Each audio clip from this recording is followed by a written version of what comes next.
it's that time again. We're already at 3,100 PSI with the 98 cubic foot transfer tank, so we got to refill that today. I'm going to call this Filling and Chilling. It's Fillin and Chillin. Alright. This giant probe for the Blitz. That's my abomination.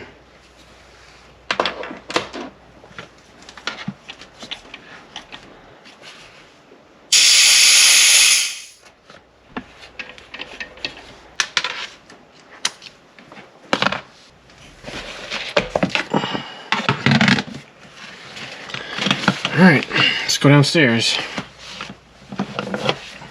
See you there.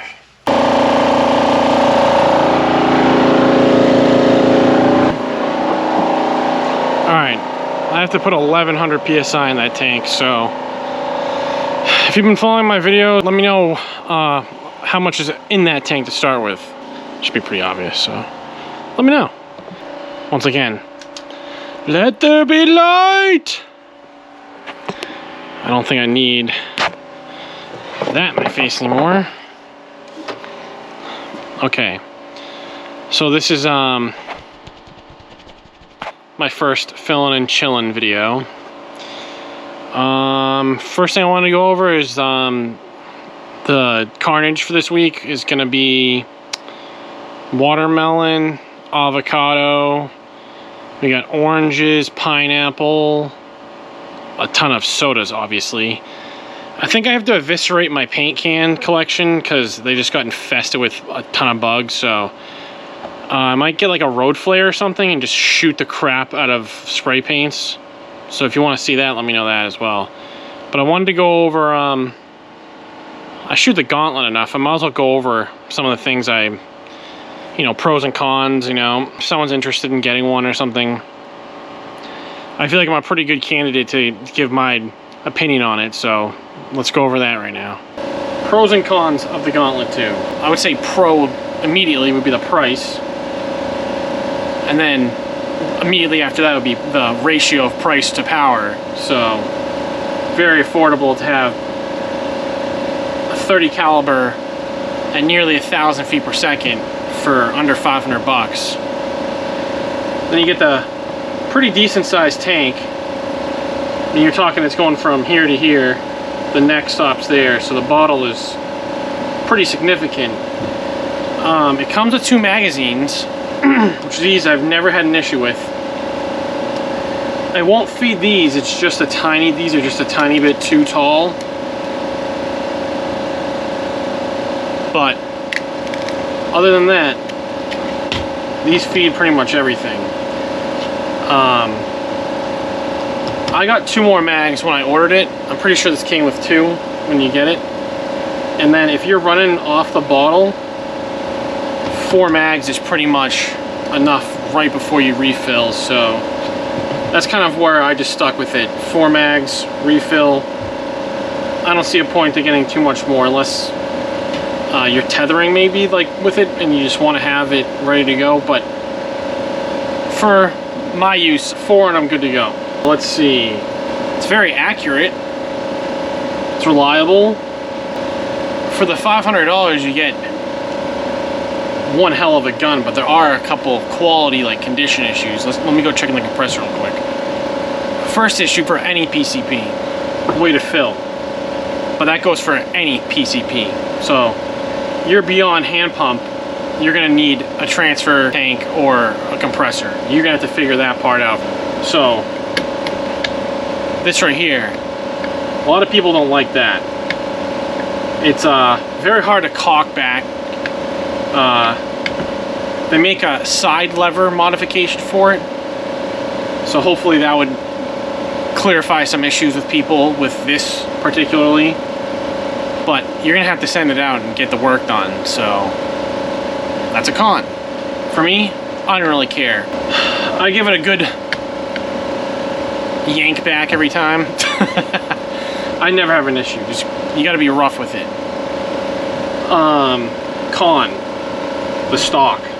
From here to the buttstock, you're pretty much good.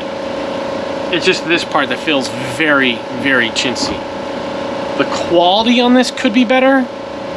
I I wouldn't mind paying like an extra $50 to $100 if they just had that stock. You understand what I'm saying?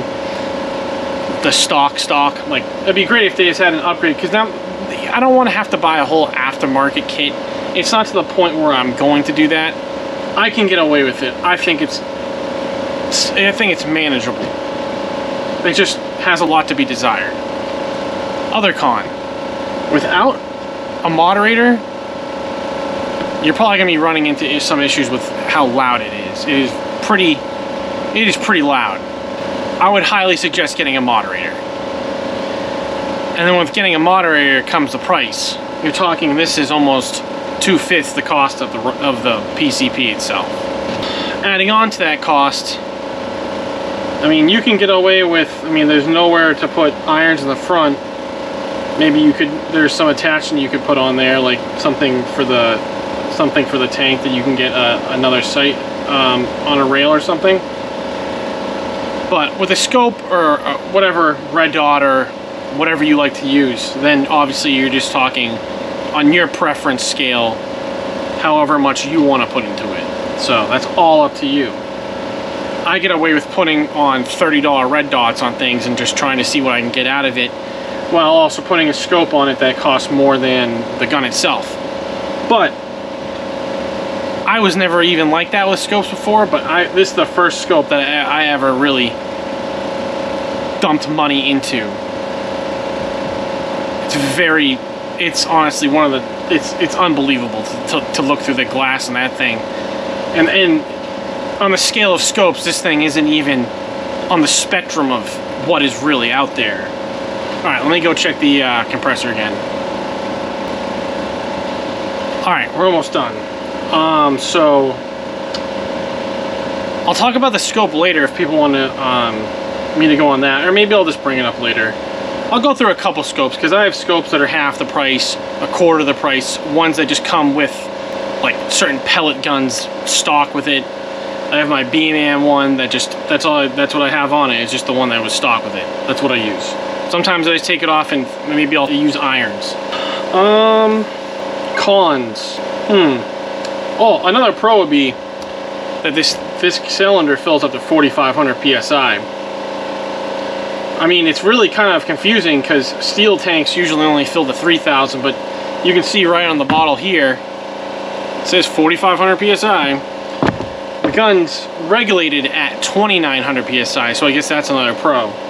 And it runs really accurate. It's very good with these. I highly recommend these. Very affordable for what it is. All of them cost pretty much the same. Even these should be the same price, but I prefer those other ones much better. These ones, just don't expect amazing accuracy out of, but just expect significant results. 100%. So that's all I got today for Fillin and Chillin. I just wanted to go over the Gauntlet. I know I've been wanting to go over it for a long time, and there's so much stuff that's already been said about it already, but I don't know. In case you wanted it from my perspective, there it is. It's a big commitment to get involved with PCPs. And so you're jumping down a rabbit hole trying to fill. I mean, it'd be awesome if you have a store near you, like a paintball place. You could just buy a transfer tank. You can get a used one. Just check the hydro dates on it. Make sure it's, they usually are 15-year maximum for the cylinder. So it should say the date that it's like created, the first date that it needs to be tested on. You can backtrack, you know, what it needs to be. But if you have a place to fill, that's like the majority of the problem out of the way. Just get a tank and you're good to go. But mine's about to top off here, so let's just wrap up the first Fillin and Chillin. So see ya.